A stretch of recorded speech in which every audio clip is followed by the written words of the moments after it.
There's a place He comes to me. Though I'm blind, He helps me see. Though I see dimly in this place, one day I'll see Him face to face. This is Kurt Kaikkonen, pastor of Calvary Chapel, Waterford, at your neighborhood church. Today on Face to Face, we'll be in the book of Matthew. So grab your Bibles and let's get started.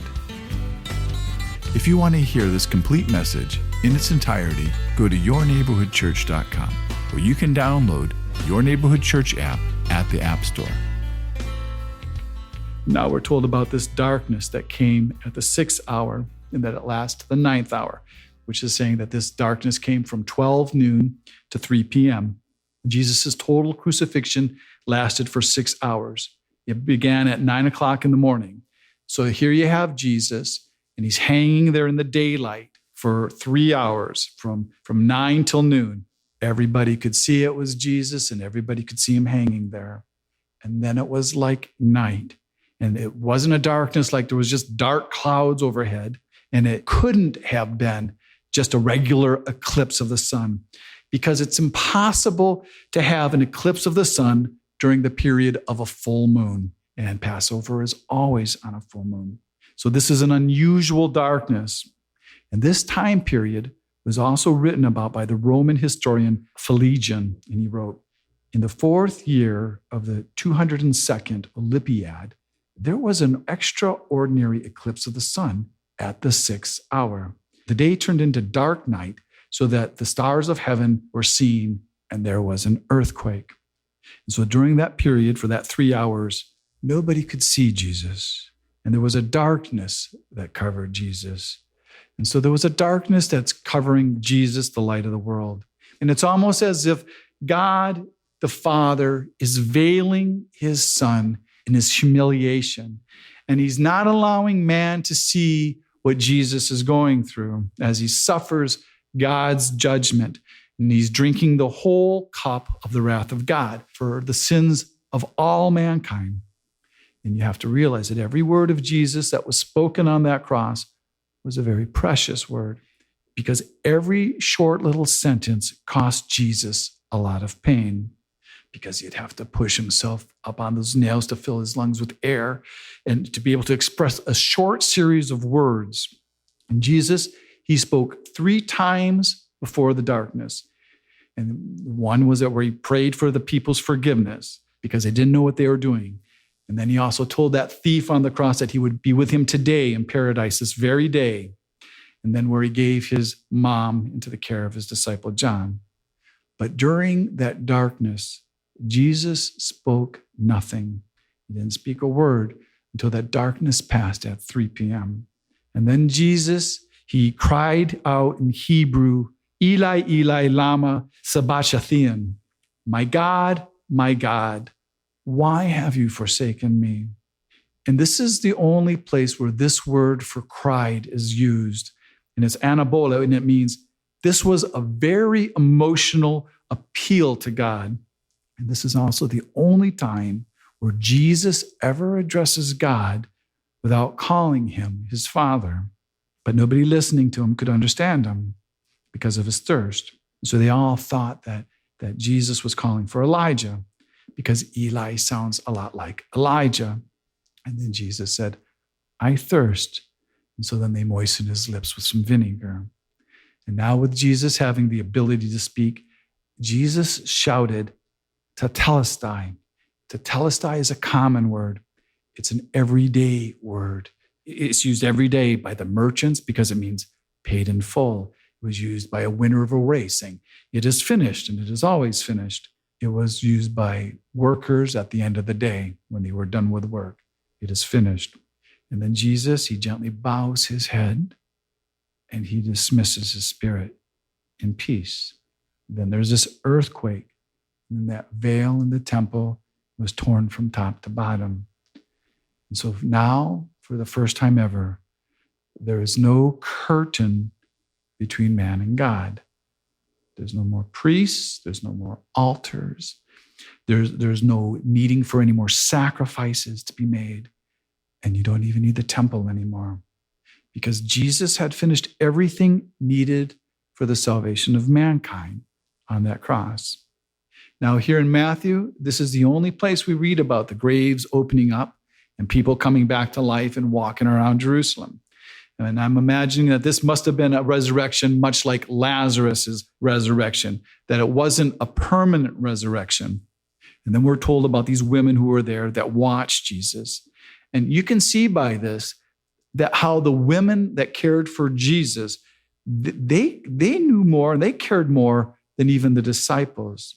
And so as we close here, there's just one thing I want to think about. There's like one focus of this whole thing, and it's what Pilate said. What shall I do with Jesus, who is called the Christ? Because what you do with Jesus, called the Christ, is where you'll spend eternity. It's based on how you answer that question. Okay, so it's 3:00 in the afternoon, and it's still the day of Passover. Everyone has just witnessed this unusual darkness and the earthquake that had just occurred. And Jesus' dead body, it's still hanging on the cross, because the Romans, they usually left the bodies of criminals who were crucified to rot on those crosses. But this is the Passover feast. And so the Jews wouldn't tolerate this type of display during the Passover.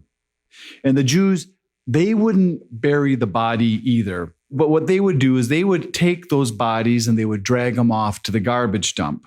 And in this garbage dump, there was always a continual fire to be able to burn all the trash. And so they would leave the bodies in the garbage dump to let them rot there and to be eaten by the wild dogs and the other scavenging animals. And this dump that they drug the bodies to was called Gehenna. And that's in the valley of Hinnom, which is synonymous for their word for hell or the grave.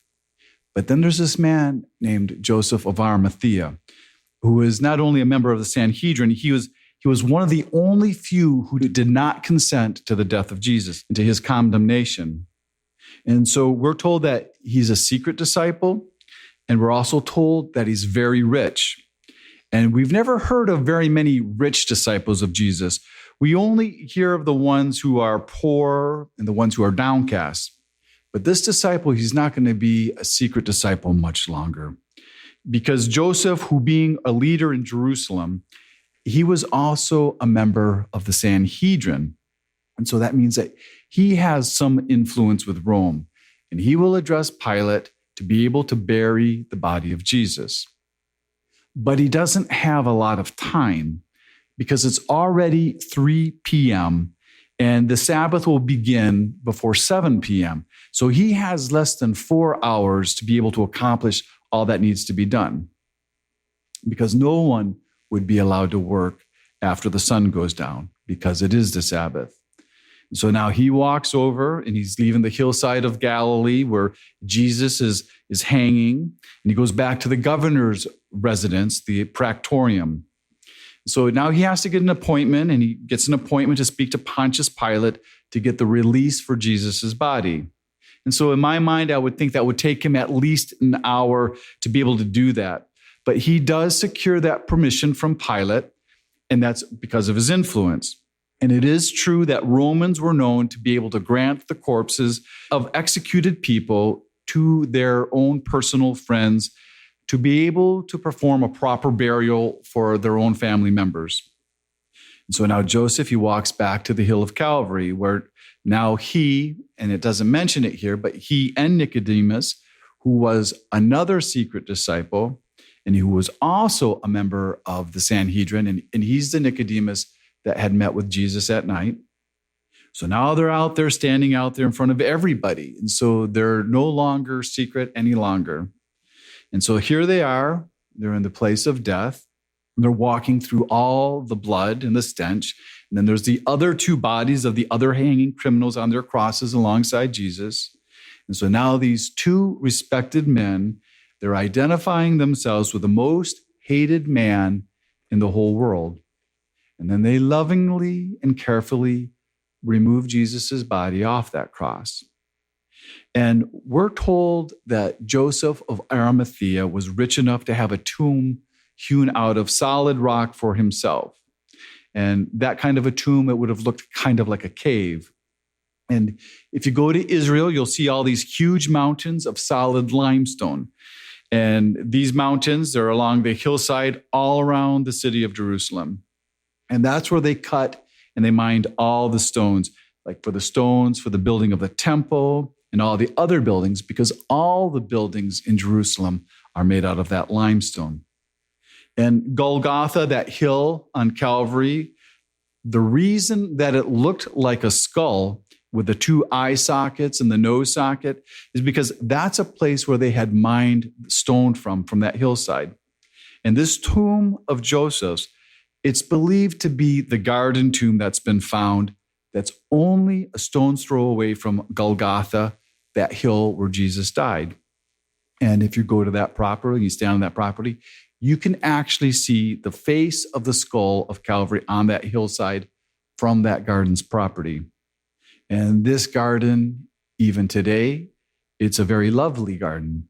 And there's a Christian organization that keeps up the property and allows Christian groups from all over the world to go and to visit. And you're able to come in and you're able to have communion and share in the view of the tomb. And they actually allow you to go inside the tomb and view the tomb for yourself so you can make sure that Jesus really isn't there. And this is really a highlight to any trip to Israel. And there's proof that this was an actual ancient garden from Jesus's era, because what they have found there, they found an ancient wine press, and there's this large water cistern on that property. So here we're told that this is a brand new tomb that Joseph had hewn for himself. And this tomb, it would have been very expensive to build, because not only to buy the property, because you have to realize that property was a winery, but it's also very private. This is not a cemetery.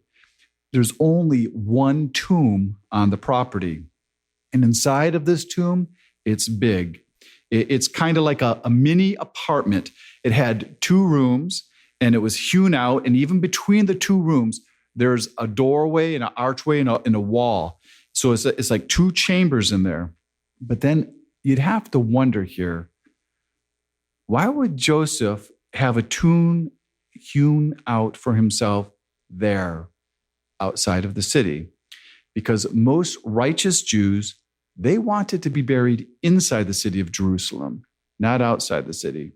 And although this property was very beautiful, it was literally right next to the place where the Romans crucified their criminals. So there's no way that this place could be peaceful, because you would be able to hear all the screaming and all the cursing all day, all night from those being crucified. So what I believe happened is that God, he placed a desire for Joseph to build that tomb for himself in that garden, but God had never intended it for Joseph.